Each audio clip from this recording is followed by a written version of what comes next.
दर्शकों, 15 फरवरी 2026 को शिवरात्रि का महान पर्व आ रहा है। ये शिवरात्रि क्या है? नमः शिवाय च शिवतराय च, एको ही रुद्र न द्वितीयाय ततस्तुः। वेद शिव को अद्वितीय सर्वव्यापक तत्व कहते हैं। शिव का शाब्दिक अर्थ है कल्याण स्वरूप। वे केवल एक देव मूर्ति नहीं बल्कि चैतन्य ब्रह्म है, जो सृष्टि स्थिति और संहार के अधिष्ठाता होकर भी इससे परे हैं। शिव क्या है? शिवरात्रि का शास्त्रीय रहस्य। वेद कहते हैं एको ही रुद्र न द्वितीयाय तस्थुः, अर्थात वह एक ही रुद्र है जिसके अतिरिक्त दूसरा कोई नहीं। शिव का अर्थ है कल्याण स्वरूप, जो मंगल का भी मूल है, वही शिव है। शिवरात्रि क्या है?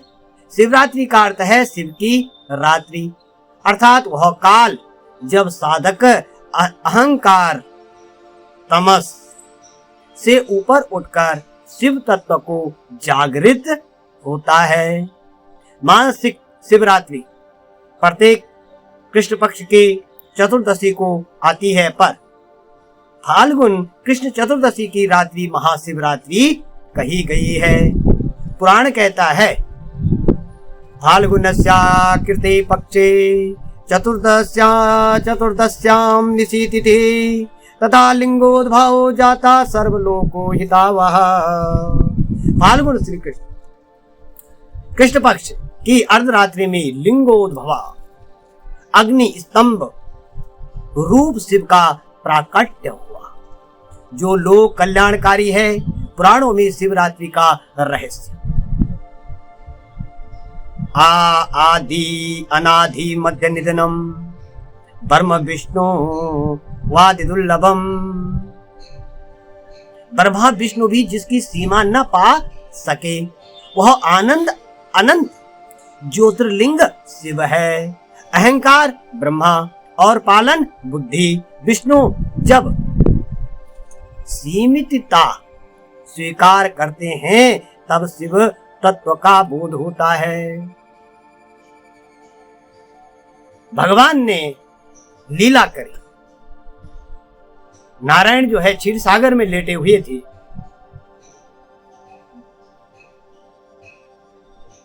लक्ष्मी सेवा कर रही है। ब्रह्मा जी के दिमाग में, ब्रह्मा जी के मस्तिष्क में कुछ तत्व, कुछ जागृति, कुछ जिज्ञासा, कुछ ऐसापन आ गया कि सबसे बड़ा कौन है। इस बुद्धि को लेकर के ब्रह्मा जी क्षीर सागर में पहुंचे। भगवान विष्णु शयन कर रहे हैं। कहने लगे तुम तो शयन करते रहते हो, जब देखो लक्ष्मी सेवा करती रहती है।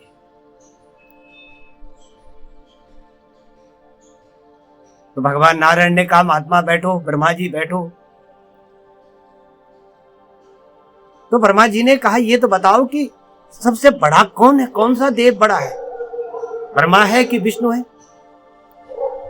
ब्रह्मा जी को अपने उस पे घमंड था कि सृष्टि की रचना मैं करता हूं, सारी सृष्टि मेरे द्वारा उत्पन्न हुई है, तो बड़ा तो मैं हुआ।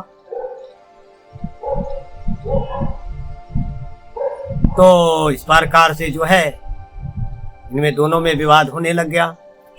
ब्रह्मा जी भी और विष्णु जी भी आपस में लड़ने को तैयार हो गए। तब भगवान विष्णु ने ये एक युक्ति सोची, इसका समाधान तो केवल महादेव के पास है। महादेव ही बता सकते हैं कि बड़ा कौन है, महान कौन है। भगवान शंकर तो तपस्या में है, अपने हिमालय में बैठे हुए हैं, चिंतन करते। भगवान ने उनका आह्वान किया, भगवान विष्णु ने आह्वान किया। बीच में जो है ब्रह्मा और विष्णु जो है जब आपस में लड़ रहे थे, कोई ब्रह्मपास तैयार कर रहा था, कोई पशुपात तैयार कर रहा था एक दूसरे पे बाण चलाने के लिए। अगर ये बाण चलते हैं तो संसार समाप्त हो जाएगा। इतने में जो है उन दोनों के मध्य में एक बड़ा विशाल अग्नि स्वरूप स्तंभ यानी खंभ के स्वरूप एक लिंग प्रकट। वो लिंग इतना भयंकर, इतना बड़ा, न तो उसका आदि है, न उसका मध्य है, न उसका अंत है।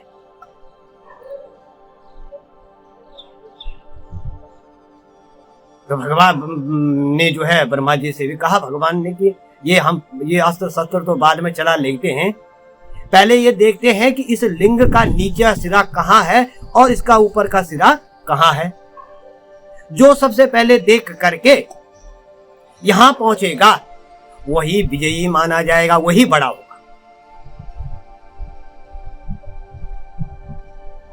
भगवान ब्रह्मा जी ने कहा, भैया मैं तो ऊपर जाऊंगा, तो मेरे तो ऊपर के सिर है, मैं तो श्रेष्ठ हूं, ऊपर जाऊंगा। नारायण ने जो है शुकर का स्वरूप लिया और गोता लगा दिया नीचे की तरफ। ब्रह्मा जी अपने हंस में बैठे और चले ऊपर। जब ऊपर चले ब्रह्मा जी, चलते चलते तो थक गए, लेकिन अंत सिरा न मिला, चोटी नहीं मिली। भगवान विष्णु नीचे गए तो मूल नहीं मिला। खोजते खोजते भगवान नारायण भी जब थक गए तो वो वापिस आ गए। जब वापिस आ गए तो उधर से ब्रह्मा जी भी जब नहीं पहुंच सके, थक गए, तो वो भी वापिस आने लग गए। लेकिन जब आ रहे थे वापिस तो एक फूल हवा में झूलता हुआ ब्रह्मा जी को दिखाई दिया। ब्रह्मा जी ने बोला, सिरा तो चोटी तो मुझे मिली नहीं, लेकिन यहां पे मैं हारूंगा, हार न जाऊं, ऐसा नहीं होना चाहिए। उस फूल से कहा, भाई ठीक है, गवाही करनी है, क्योंकि तुम भी हवा में ऊपर से लुटकते लुटकते आ रहे हो। तो केतकी ने बोला, उस फूल का नाम है केतकी। उस फूल ने बोला, उस केतकी ने के फूल ने बोला, प्रभु सृष्टि तो आपने रची है, मैं झूठ कैसे बोलूंगा। अरे क्या है, तो जो मैंने तुम्हें पैदा किया तो क्या तुम मेरे लिए इतना छोटा सा काम नहीं कर सकते। केतकी मान गई। वो फूल जो है गवाही के तैयार हो गया। ब्रह्मा जी आए नीचे, विष्णु से पूछा, भाई तूने नीचे मूल मिल गया? तो भगवान विष्णु का, मेरे बस का नहीं, मेरे को प्राप्त नहीं हुआ। तो विष्णु का, क्या आपको मिला? बोला, हाँ मैं तो सूरज चोटी देख कर आया हूं। इसका साक्षी प्रमाण ये केतकी का फूल है। केतकी ने भी हाँ भर दी कि हाँ मैंने देखा ब्रह्मा जी को चोटी पे जाते हुए, को छूते हुए। इतने में भगवान शंकर का विराट स्वरूप प्रकट हो गया। बोले शंकर भगवान की। विराट स्वरूप भगवान का प्रकट हो गया। जब विराट स्वरूप प्रकट हुआ तो भगवान विष्णु ने तो सच कहा था, ब्रह्मा जी ने झूठ बोला। ब्रह्मा जी के पहले 5 सिर थे, 5 मुख थे। भगवान शंकर ने एक मुख काट दिया, जाओ तुमने इस मुख से झूठ बोला है। और साप दे दिया ब्रह्मा जी को कि संसार में तुम्हारी कहीं भी पूजा नहीं होगी, कहीं भी तुम पूजे नहीं जाओगे। और केतकी को कह दिया, उसको भी साप दे दिया कि तो जीवन भर कभी भी शिव की पूजा में नहीं चढ़ेगी। ये केतकी जब भगवान शंकर जी हिमालय पर जो है उस समय तपस्या कर रहे थे, तो ये भगवान के सिर में थी। भगवान को सबसे प्रिय था केतकी पहले, लेकिन भगवान की अपनी जटाओं में हवा के द्वारा जो है अपने सिर को हिलाया और ये केतकी हवा में उछल गई। उछलते उछलते यही केतकी का फूल ब्रह्मा जी के पास। इसलिए भगवान शिव को केतकी का फूल नहीं चढ़ता। विष्णु की से कहा कि तुम्हारी पूजा हमेशा होगी, तुम वंदनीय हो, हमेशा वंदनीय रहोगे। वो समय था फाल्गुन मास के कृष्ण चतुर्दशी की मध्य रात्रि, उसी समय भगवान का प्राकट्य हुआ था। स्कंद पुराण कहता है उपवासम चा जागरणम शिवरात्र विशेषता कोटि जन्मार्जितम पापम तत्क्षणा देव नश्यति। इस रात्रि का संयम, जप, जागरण चित्त शुद्धि का तीव्र साधन है। शिव को समझने के लिए 3 स्तर हैं। आदि भौतिक स्तर, त्रिशूल वो जो कैसा स्तर है, त्रिशूलधारी जटाधर कैलाशवासी देव। आदि दैविक स्तर जो सृष्टि स्थिति संहार के नियंता हैं। आध्यात्मिक स्तर त्रिगुण निराकार चैतन्य ब्रह्म।